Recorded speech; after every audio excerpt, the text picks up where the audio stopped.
Dubai वो शहर जो चमक दमक और ऐश्वर्य का प्रतीक है, लेकिन 28 फरवरी को यह शहर ईरानी हमलों से दहल उठा। फिर 1 मार्च तक सिलसिला जारी भी रहा। अब भी दुबई ईरान के निशाने पर है। आखिर ऐसा क्यों, देखिए।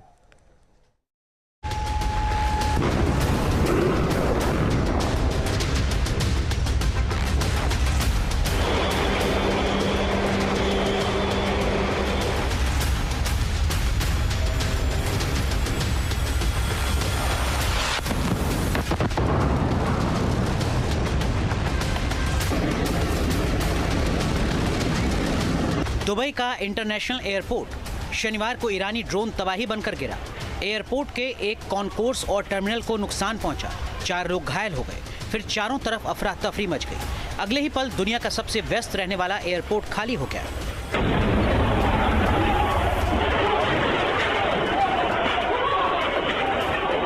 शनिवार देर रात आसमान में तेज रोशनी चमकी, फिर जोरदार धमाका हुआ।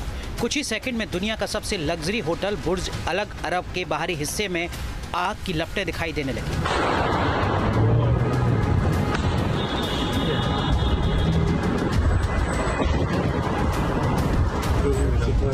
दुबई का आर्टिफिशियल आइलैंड पाम जुमेरा रविवार की सुबह फेयरमोंट द पाम होटल के पास धमाका हुआ, फिर आग लग गई।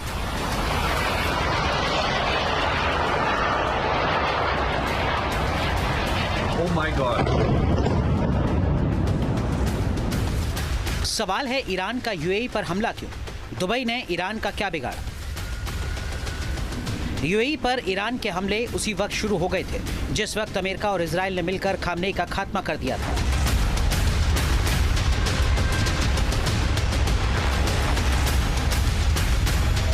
लेकिन अब यूएई को पता चला कि ईरान के हमले में सिर्फ अमेरिकी बेस ही नहीं, बल्कि कई शहरों के रिहायशी इलाके भी हैं, होटल हैं, शॉपिंग मॉल हैं, एयरपोर्ट है। अबू धाबी, दुबई, शारजाह, ये वो शहर हैं जिन पर ईरान का गुस्सा बरपा। ईरान ने सैकड़ों मिसाइलें और ड्रोन दागकर इन तीनों शहरों में तबाही मचाने की कोशिश की। ईरान ने यूएई की राजधानी अबू धाबी में हमला क्यों किया, ये बात तो समझ में आती है। यूएई में अल दफरा यूएस एयर बेस है। इसी बेस से इस्लामिक स्टेट के खिलाफ अभियान चलाए गए हैं। लेकिन दुबई में क्या है, शारजाह में क्या है?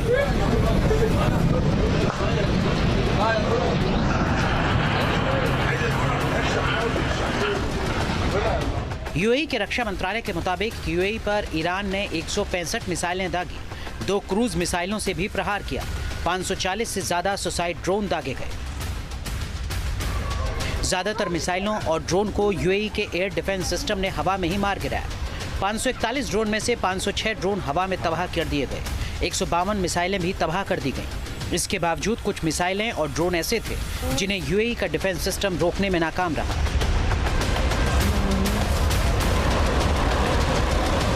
लिहाजा वो जहां भी गिरे तबाही मचाते चले गए। इस हमले में 60 से ज्यादा घायल हुए, 3 मौतें भी हुई, जिनमें एक पाकिस्तान का, एक नेपाल का और एक बांग्लादेश का नागरिक मारा गया। सवाल फिर वही, आखिर दुबई में ईरान ने क्यों ताबड़तोड़ हमले किए?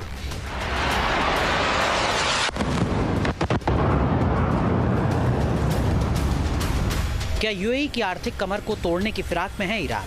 क्या दुबई की चमक धमक से ईरान को है चेड़? ईरान की रणनीति आर्थिक नुकसान पर आधारित है। अमेरिका पर हमले के लिए उसकी मिसाइलों में इतना दम नहीं, लिहाजा ईरान ने मिडिल ईस्ट में मौजूद अमेरिकी ठिकानों को तबाह करने की रणनीति बनाई, क्योंकि दुबई में पिछले 10 साल से अमेरिका ने जमकर निवेश किया है।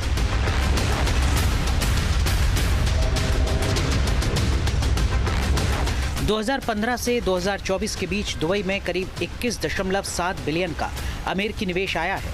दुबई में 1500 से ज्यादा अमेरिकी कंपनियों के दफ्तर हैं। दुबई में ही बोइंग, माइक्रोसॉफ्ट, आईबीएम और गूगल के भी ऑफिस हैं। 2024 में अमेरिका और यूएई के बीच व्यापार 34.4 बिलियन डॉलर का रहा। यही वजह है कि ईरान दुबई में ज्यादा से ज्यादा हमले कर रहा है। उसकी एक प्लानिंग ये भी है कि दुबई की इमेज को नुकसान पहुंचाया जाए, खासकर पाम जुमेरा और बुर्ज खलीफा के आसपास के इलाकों पर ऐसी चोट की जाए ताकि शहर की इमेज तबाह हो जाए।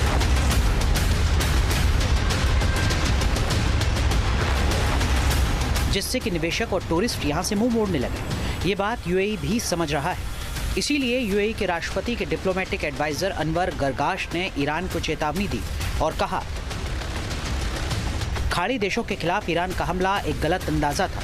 इसने ईरान को एक जरूरी मोड़ पर अकेला कर दिया। आपकी लड़ाई आपके पड़ोसियों से नहीं, अकेलेपन और तनाव बढ़ने से पहले समझदारी से अपने आसपास की चीजों पर ध्यान दें और अपने पड़ोसियों के साथ समझदारी और जिम्मेदारी से पेश आए। यूएई में भारतीयों की आबादी 40 लाख के आसपास है।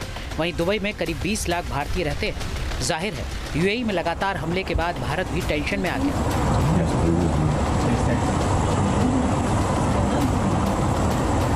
पीएम मोदी ने यूएई के प्रेसिडेंट शेख मोहम्मद बिन जायद अल नाहयान को फोन मिलाया और संकट की इस घड़ी में एकजुटता दिखाई।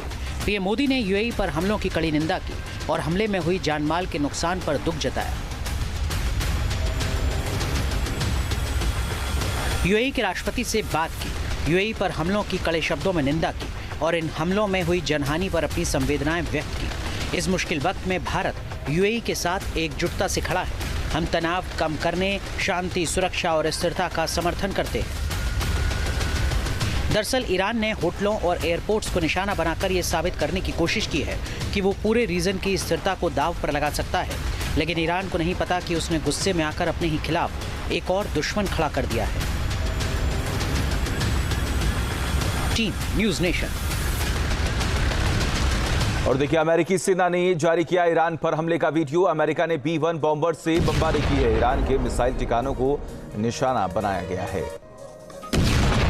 और IDF ने पश्चिमी ईरान पर तेज किए हमले। ये बड़ी खबर आपको बता रहे हैं। बड़ी और अहम जानकारी। कुर्दिस्तान प्रांत की राजधानी सनंदज पर अटैक किया गया। एक के बाद एक हमलों से दहला है सनंदज। जी हाँ, ये बड़ी खबर आपको बता रहे हैं। और देखिए, ईरान के मिसाइल ठिकानों को भी निशाना बनाया गया है। ऐसे में तस्वीरें लगातार सामने आ रही हैं, कितनी मुश्किलों का सामना और इन मिसाइलों की अटैक की वजह से लगातार जो परेशानी है वो देखने को मिल रही है। अब पश्चिमी ईरान पर भी हमले तेज कर दिए गए हैं। IDF की तरफ से कुर्दिस्तान प्रांत की राजधानी सनंदज पर भी हमला किया गया है।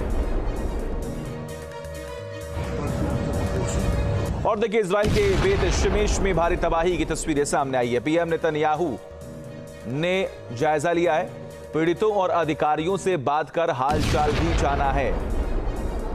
ये बड़ी खबर आपके सामने। ये तस्वीरें उस वक्त की हैं जब वो तमाम अलग अलग लोकेशंस पर गए जहां पर अटैक हुआ है और हालातों का जायजा भी लिया। इजराइल के बेत शिमेश में भारी तबाही की तस्वीरें सामने आई और वहां पर पहुंचे पीएम बेंजामिन नेतन्याहू और वहां पर पहुंचने के बाद उन्होंने हालातों का जायजा लिया। पीड़ितों और अधिकारियों से बात कर उन्होंने हाल भी जाना। ऐसे में ईरान पर हमले को लेकर बेंजामिन नेतन्याहू का बयान भी सामने आया। न्यूक्लियर ईरान इंसानियत के लिए खतरा है। ईरान पर हमला कर इजराइल लोगों की रक्षा कर रहा है। नेतन्याहू ने इस बात का जिक्र किया।